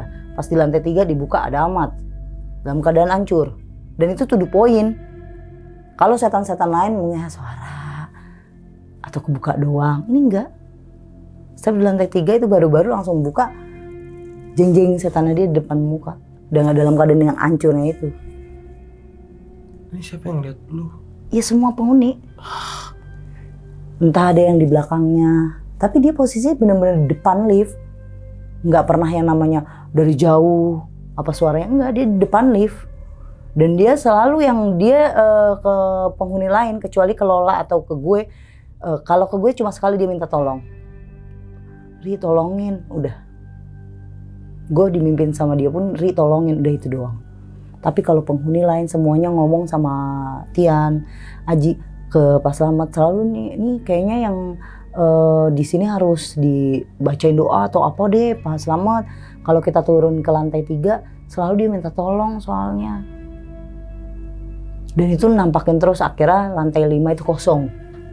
Ada cabut. Iya, di atas gue. Karena itu sampai 7 lantai kan. Di atas gue cabut. Tinggal beberapa penghuni yang emang notabene dia nggak ada di situ gitu. Maksudnya jarang di situ gitu. Cuma kalau buat weekend doang. Semua penghuni di lantai 5 cabut karena diteror sama si hantu Ahmad. Karena kan pasti dia turun lewat situ. Iya. Lewat lift. Dan di situ kan ada 3 lift. Semuanya kan ke lantai 3 dan 3-3-nya itu lang. Cuma lantai 2 sama lantai 1 yang aman. Kayak lantai 6, 7 kan memang kosong ya, cuma beberapa orang doang kan. Itu nggak masalah, mereka ditakutin dia udah sekali 2 kali ya, nggak ada cerita lagi kita buat pengeluhan gitu, ngeluh kalau dia kenapa apa takut apa gimana, nggak ada ngeluh. Tapi intinya yang lantai 5 lah yang selalu, malah jadi kita yang diteror temennya. Ini gara-gara teman kamu meninggal nih begini, kitanya jadi ketakutan gitu. Nah, coba satu waktu gue habis puasa itu lang, gue penasaran, gue turun lah ke bawah. Gue turun ke bawah, bener kebuka, dan lo tau gue turun ke lantai 3. Gue keluar ke lantai 3. Karena kalau beraniin dia tuh mundur lang, mundur ke koridor yang gitu langsung telang hilang. Tapi kalau kita diem terus kita takut, dia makin lama tuh wujudnya dia ngewujudin yang ininya lumer, ini segala macem. Nah, gue beraniin itu hilang. Terus gue ngomong, lo kenapa Mat? Kalau emang mau minta tolong sama gue, lo ngomong sama gue. Lo ngomong sama gue gitu. Karena gue nggak tahu lu tuh sebenarnya awal datang ke sini gimana ceritanya. Kalau lu sampai bisa takut, gue ngomong sendiri itu di koridor itu. Terus Lola telepon gue, lu jangan aneh-aneh Ri, gue ngeliat di sini di CCTV. Lu masuk. Lu naik ke atas, atau kalau lu mau beli makanan, lu beli makanan langsung naik lagi ke atas. Yang gue pikirin, ini anak kalau minta tolong memang ada yang diomongin, pasti Tian sama Aji tahu dong kejadiannya gitu. Maksudnya tahu dong nih anak kenapa sampai bisa minta tolong, pasti yang dia kasih tahu ke gue tuh cuma minta tolong doang gitu. Dan setiap malam gue masuk, udah pulang ke apartemen, masuk ke kamar itu sekitar jam 9 malam dari kantor. Abis kejadian itu 2 hari abis kejadian itu, gue tanya nih, lo pada mau balik ke apartemen? Ntar aja, gue mau agak maleman karena kerjaan gue masih banyak. Oke, emang mereka pada kan abis dari kafe kan, gue sendirian yang ngerjain di kantor. Gue balik ke apartemen begitu lang, pulang. Cuma gue nggak mau ngeliatin depan deh, gue buang muka nih. Pas buka lantai, kan ke lantai 3 emang jadi error kan, setiap lewatin lantai 3. Gue nggak mau ngeliat ke situ, gue buang muka. Karena kayak dibilang takut, gue takut lah. Karena gue pernah hidup bareng sama dia gitu, temenan sama dia gitu. Buka cuma gitu. kayak orang napas. Itu di samping di sini gue nih, karena gue buang muka kan, gue nggak mau ngeliat, dan gue nggak main handphone, nggak apa, gue nggak mau fokus, gue pokoknya merem aja. Kayak ada napas, lanjut ting tung, udah bunyi dah nih, lantai 4, gue masuk kamar, nggak tahu kenapa saat itu gue capek banget emang, gue tidur. Nah baru dimimpiinnya itu dia ngetok pintu di mimpi gue ya, gue kayak mimpi, kayak dibilang mimpi enggak. Tapi dibilang nggak mimpi, tapi gue lagi mimpi gitu, kayak ngerep gitu, baru pules gitu. Iya. Pernah nggak lo kejadian kayak gitu? Ya kan kayak beneran nyata, tapi enggak gitu, kita mimpi. Ada yang ngetok pintu, gue buka, terus dia ngomong, tolongin gue Mbak Ria. Tolongin saya Mbak Ria, saya nggak kuat, saya sakit ini, tolongin Mbak Ria. Kebangunlah gue. Tapi dianya jauh. Suaranya tuh kayak jauh, ntar deket, jauh gitu, lirih gitu, suaranya lirih kan. Gue bangun, oh ya gue belum mandi lagi, belum beres-beres karena kan gue baru masuk terus langsung tiduran kan. Kepikiran karena emang pada dasarnya dia emang penasaran kan matinya begitu. Gue mikirnya yang simpel aja. Abis mandi itu ada yang ngetok beneran nih. Kali ini ada yang beneran kayak ngetok nih di pintu nih dalam batin gue nih, beneran nih orang nih datang. Kayak ada orang datang. Gue selesaiin mandi. Ini shower masih gue nyalain karena kan belum bersih semuanya kan. Gue matiin, bener ketok. Ngetok bener nih, iya. Oh Lola kali, karena gue gak bawa handphone. Biasanya kan gue ke kamar mandi bawa handphone, gue nyetel musik kayak apa. Ini enggak, oh mungkin dia nelfon gue, apa kunci belum gue cabut gitu kan. Gue selesai andukan segala macam, gue pakai baju di dalam, gue keluar, kunci aja nyantel. Kunci nyantel ya kan, seandainya Lola ya masuk aja. Iya. Gue buka, dia dong. Amat. Kalau orang mungkin tutup lagi. Gue buka, gue cuma ngomong, akhirnya gue nemuin lu. Gue pengen banget ngomong sama lu, karena cuma di mimpi doang. Di situ dia nggak ngomong, tapi dia ngomong satu nama doang, Lola. Jadi kuncinya ada di Lola. Tanya Lola, udah dihilang. Wujudnya masih sama, hancur gitu? Enggak, wujudnya aman. Yang nggak hancur gitu, Ahmad asli gitu. Gue dari kemarin nyariin lu, coba lu ngomong sama gue mumpung ngeliat. Mau dalam hati gue gini, mau ini halusinasi kayak enggak, kayak yang penting gue ngelihat akhirnya. Dia cuma ngomong satu kata Lola. Iya. Tanya Lola. Udah hilang. Gue udah tabok nih muka gue, emang bener. Gue telepon lah, lo udah langsung gue masuk ke kamar, gue telepon Lola. Lala, lo di mana lah? Masih di kantor? Kenapa Ri? Yaudah, gue mau ketemu sama lo di luar. Tapi gue beresin baju gue. Lang. Oh karena lu udah ada feeling gak enak ya? Feeling gue tuh gak enak tuh dari bukan saat Lola ditelepon perjanjian ya. Saat Ahmad itu datang ke situ gue udah ngerasa gak enak. Tambah lagi gue masuk pertama kali tuh langsung pas selamat ngomong jangan aneh-aneh gini-gini, langsung ngasih tahu gitu. Kayaknya ada yang gak beres gitu di sini. Nah gue keluar, gue nyamperin Lola, ternyata ada Tian sama Oji dan mereka bertiga itu dengan hai biasa. Gak yang kayak gue parno, ngerti gak lu? Gue mah kepikiran ya, namanya di apartemen kita ada yang meninggal dalam keadaan tragis kayak gitu, apalagi temen ya kan. Gue bahasanya gini, walaupun lu tahu itu teman baru, tapi kan itu tetap teman. Iya. Kita yang ngajak dia kerja bareng gitu, ibaratnya gitu, terus tinggal bareng, kita yang ya udah tinggal bareng sama kita aja gini-gini. Terus lu hai lagi seneng banget, be aja gitu, kayaknya nggak ada pikiran apa-apa. Gue dateng, lalu lu udah nyampe aja, bukan yang ngabarin. Gue mau ngomong sama lo lah, mau nanya sama lo juga berdua. Gue langsung nunjuk Tian sama Haji. Gimana kalau kita keluar dari sini? Karena ini terlalu bising banget gitu, kayaknya nggak nyaman banget. Ya gue nggak bisa, kata Tian sama Haji. Gue lagi nungguin temen gue, Lola aja. Lola juga nggak mau. Saat itu gue batal Lang, buat ketemu, buat ngobrol. Jadi kita ketemu di situ. Ya lo mau ngomongin apa sih? Udahlah, orang yang udah nggak ada ya udah nggak usah dipikirin. Kalau dia meninggal memang dalam keadaan kayak gitu, ya udah itu emang udah Tuhan yang ngasih. Rencana Tuhan tuh kita nggak ada yang tahu, Ri. Ya emang, tapi ya lu mah percaya banget sama setan. Kenapa dia ngomong minta tolong ini segala macam? Kok dia tahu semuanya? Seakan-akan nih kayak lu produsernya gitu. Kok lu pada tahu gitu? Lu santai aja, lu biasa aja. Sedangkan gue kayak gimana? Gue kan kepikiran gitu, emang ada yang ngeganjel. Mata gue pun bilang ini kayaknya ada yang ngeganjel dan ini harus gue tanyain. 3 hari gue tahan. Tetap gue di apartemen, tapi barang-barang gue itu setengah udah ada di rumah ya. Gue bawa pulang gitu. Nah 3 hari di sana itu kejadian makin aneh. Kayak security keluar dari kerjaan karena nggak kuat digangguin mulu sama Ahmad. Dan ternyata Ahmad ini bukan cuma di lantai 3 doang. Jadi kayak ke security minta tolong, terus ke penghuni yang di bawah itu minta tolong. Tapi kalau dilalahnya mereka naik ke lantai 3, ya itu pasti ditemuin langsung. Tapi minta tolongnya memang lirih, nggak pernah nunjukin muka. Kalau ke penghuni, tapi kalau ke security itu yang sampai keluar mukanya dia ditunjukin yang hancur. Jadi satu waktu itu bapak security ini selain Pak Selamat kan ada banyak ya, ada 16-an lah gitu ya, banyak. Nah itu salah satunya namanya Pak Dedi itu yang keluar. Pak Dedi bilang saya lagi tidur sekitar jam 11 malam. Itu selesai keliling, kunci-kunciin kayak titik-titik tangga darurat tuh dibuka-bukain. Terus kunci-kunciin gerbang digituin kan, di belakang ada tuh neng gerbang-gerbang, terus nyala-nyalain lampu koridor digituin kan. Terus genset dinaikin. Nah selesai genset kan gede, balik badan dari genset neng, saya ngeliat itu ada orang berdiri. Saya mah biasa aja, apa dia lagi nungguin apa, saya cuma ngomong kayak gini, mas nungguin orang, dia diem aja. Ya udah, saya nggak pikirin, saya balik lagi ke pos saya tidur-tiduran karena yang nggak ada kerjaan apa-apa. Dia datengin saya, Pak tolongin saya Pak, bilang sama Lola Pak, saya salah apa gitu. Dia bilang gitu mas security? Iya. Mas siapa ya? Dia nengok, mukanya bener-bener nunjukin ya. Lo bayangin kalau orang kejepit terus itu lumer semuanya dan itu masih seger. Kata Pak Dedi tuh darahnya masih seger Mbak Ria. Kalau darahnya kayak cuma di sini doang, ini darah dia netes dari mata, dari mulut, dari hidung.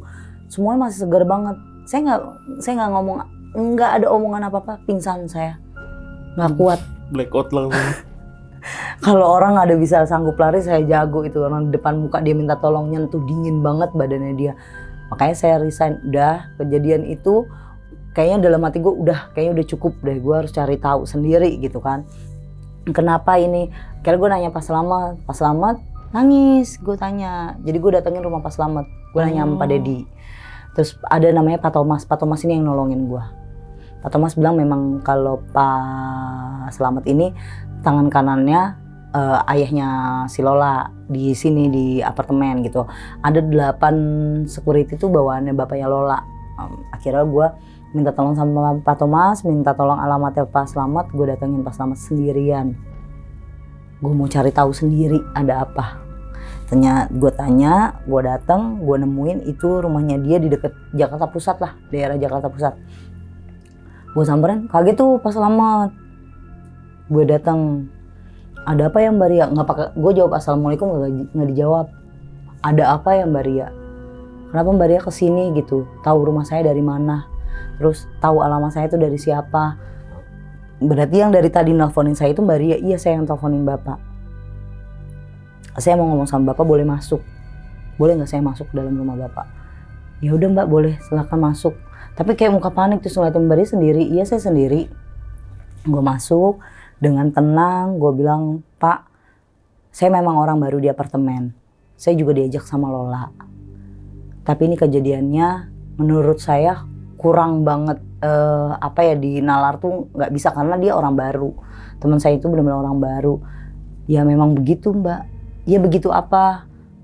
Ya kalau orang baru biasanya nggak tahu peraturan Pak. Kalau kayak saya, orangnya banyak ngomong, suaranya besar, baru dimaklumin berarti dia nggak punya tata krama, bahasanya kayak gitu, orangnya ceplos-ceplos. Ini orangnya pendiam. Nah, maksud dari ini semua tuh apa sih Pak? Ceritain aja sama saya. Kalau memang Bapak mau cerita, saya tanggepin bener serius. Saya usut sendiri, tapi kalau Bapak nggak mau cerita, saya yang ngusut. Bilang ke kantor polisi juga nggak apa-apa. Kalau di sini insidennya berarti pembunuhan, gitu. Udah. Pokoknya saya bakalan ngomong sama kepolisian kalau Bapak pembunuhan. Karena bilang lah dia. Nangis lang saat cerita. Tapi janji ya Mbak, jangan bilang sama siapapun kalau saya yang cerita. Ke Mbak Lola terutama jangan cerita. Iya. Jadi gini, saya masuk ini ke perusahaan ini, ke yayasan lewat bapaknya Mbak Lola itu dari tahun 98. Nah, pembuatan apartemen ini selesai sampai di 2011. Kan ini memang udah dari 2011 kan saya kerja di apartemen.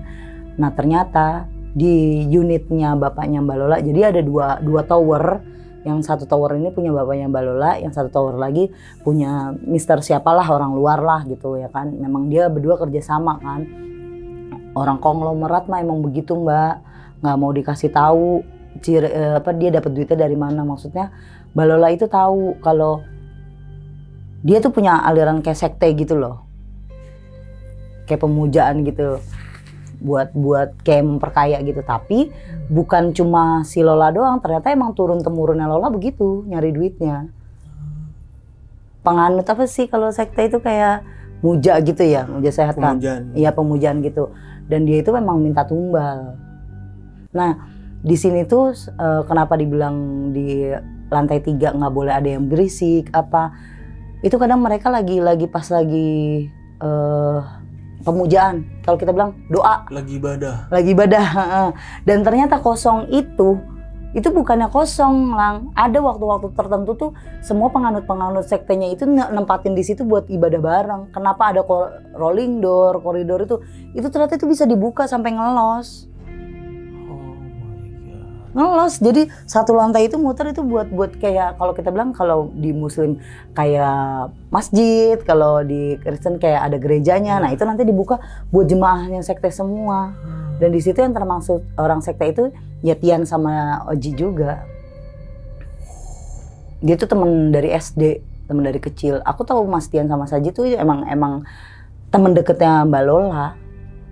Dan setiap ada teman mereka laki-laki dari jauh, orang nggak deket, itu jadi tumbal. Jadi selama ini ya itu emang udah. Jadi sebenarnya orang ini itu, si Ahmad ini bukan baru di Jakarta Lang.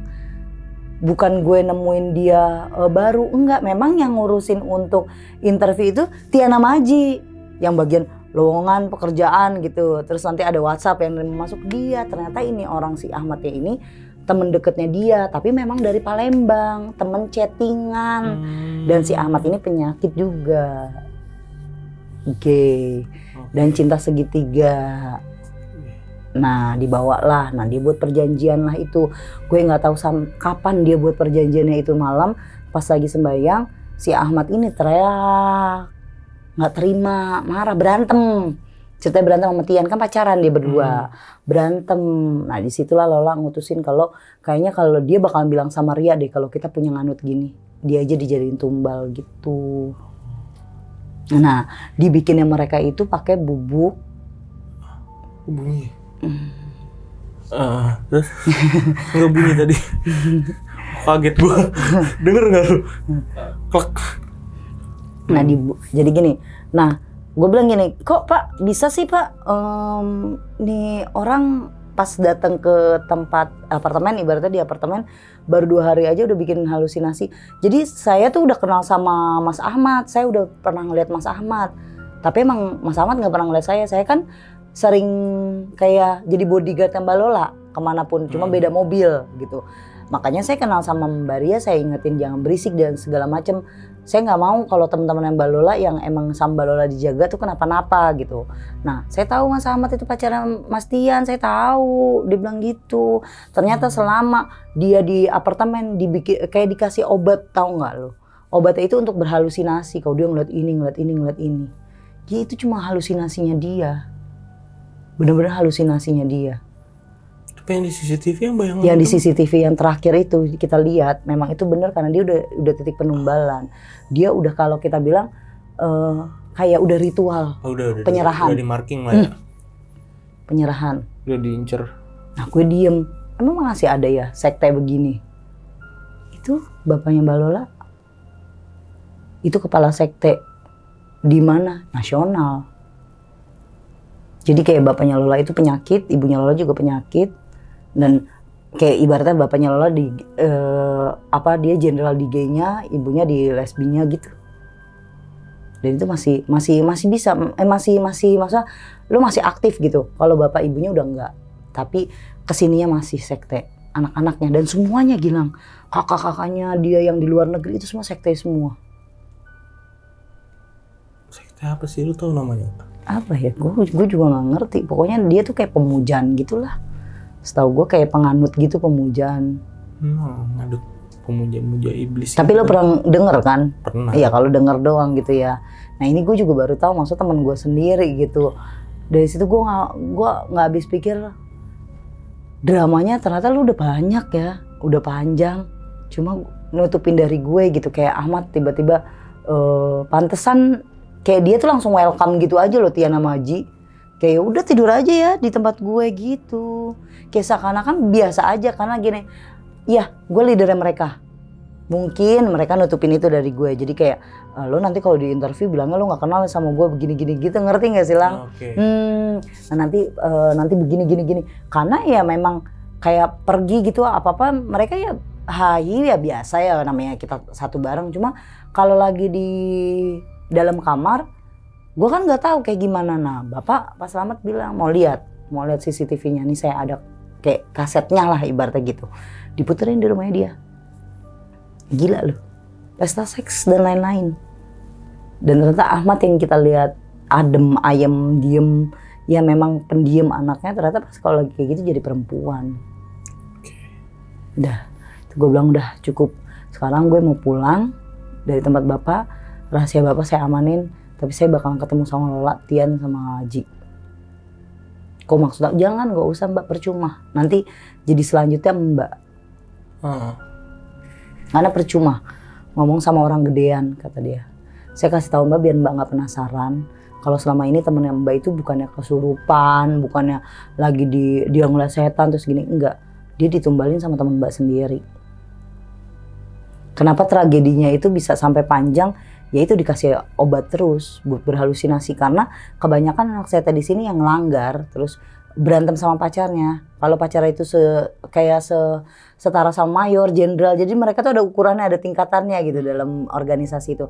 Itu cara memutusinnya bukan di ya nggak, kalau dia keluar dari kayak sektenya itu dia bakal nyanyi kemana-mana dong, dibikinnya mati buat tumbal, termasuk Ahmad. Jadi sampai sekarang pun gue nggak ada, setelah kejadian itu gue nanya sama Pak Slamet gue harus kayak gimana, bener-bener gue harus bungkem. Gue menjalani biasa besoknya sama Lola, tapi gue resign dari kerjaan. Ya. Lu resign? Gue resign. Karena gue udah gak nyaman aja, udah kerjaan gue kemarin berantakan ya kan. Terus hidup dengan teman-teman gue yang ternyata hampir setengah kantor gue itu udah nganut mereka juga. Udah tahu tentang mereka gitu. Terus ada yang ikut ke sektenya dia, ada yang enggak. Seriusan? Iya. Dan itu kebongkar gara-gara Pas Slamet cerita.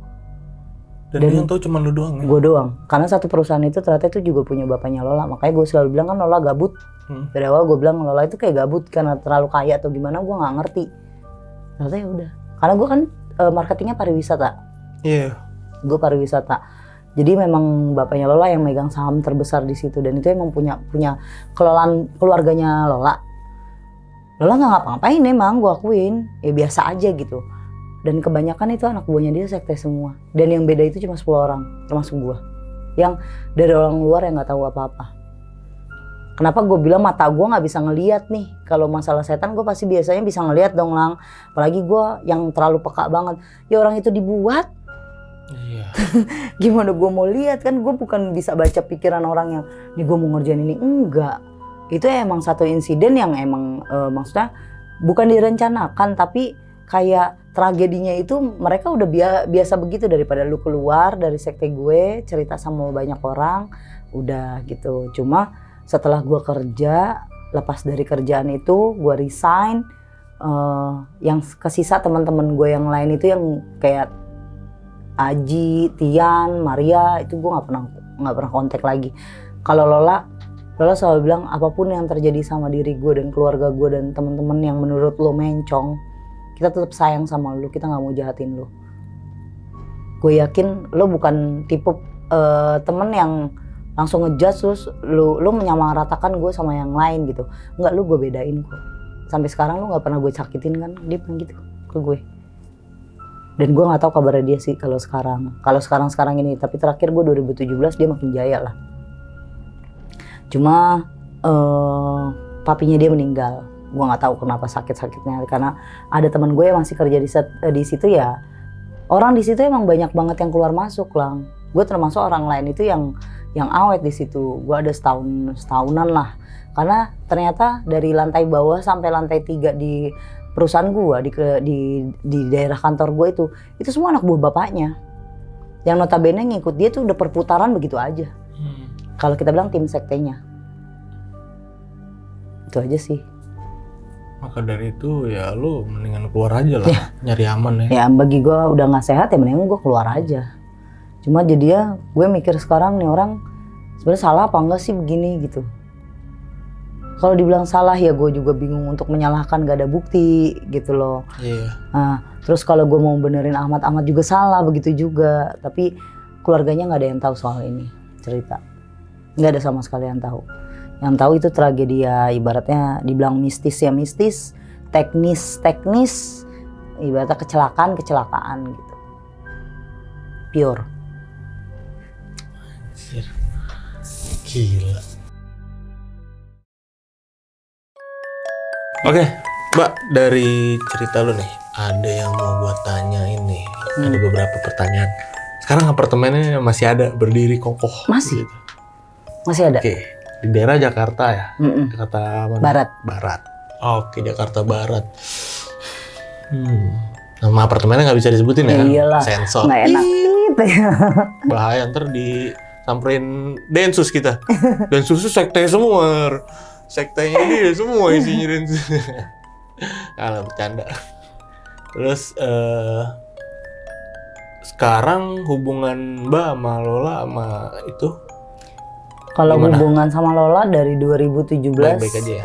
Tadi kan bilang. sebenarnya sih baik-baik aja gitu, tapi saya yang coba mundur buat ngelos gitu. Oke. Karena ada tragedi di sini yang saya nggak bisa ceritain. Ada satu tragedi dari sektenya. Kenapa sektenya dia itu memperkaya tuh memang penumbalannya itu banyak banget gitu. Dan itu orang yang Dan ditumbalin. itu orang. Dan itu dengan cara berhalusinasi dulu. Anjir. Gue gak nyangka kayak gue halu gue ngeliat ini taunya ntar gue korban sekte lagi. Yang penting ya, kalau dia kan udah perjanjian dulu Lang. Kalau dia udah tahu kalau dia udah masuk ke satu komplotan atau satu geng gitu.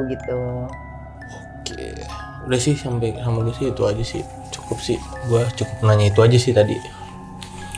Oke, Bang, dari lu tadi udah jelas ya. Nggak ada, gue ngeganjel itu doang tuh. Apa yang dipuja ya, apa yang disembah ya. Itu doang sih, masih penasaran nih. Gue aja nggak tahu. Iya, makanya gue anjir, ngeri banget. Oke, makasih banget Mbak Ria ceritanya. Sama-sama. Gila sih, ceritanya keren banget. Tapi ya kasihan Ahmad, kayak parah lah. Oke, buat teman-teman, buat sahabat lonceng yang masih penasaran sama cerita ini ya, bisa langsung DM Mbak Ria di mana Mbak IG-nya? @riapuspitasari 93. Langsung tanya-tanya aja ke situ sendiri. Semoga ya Mbak Ria mau jawab ya pertanyaannya. Kalau ada teman-teman lonceng yang penasaran ya. Siap. Semua dijawab kok. Oke. Ya udah.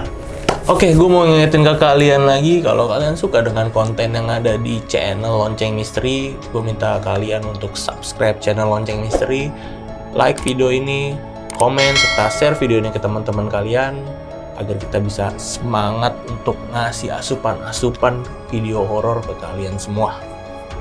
Dan juga buat sahabat lonceng yang ingin ngirim cerita atau ingin datang langsung ke studio seperti Mbak Ria, caranya gampang banget. Teman-teman bisa klik link yang ada di deskripsi di bawah video ini ya.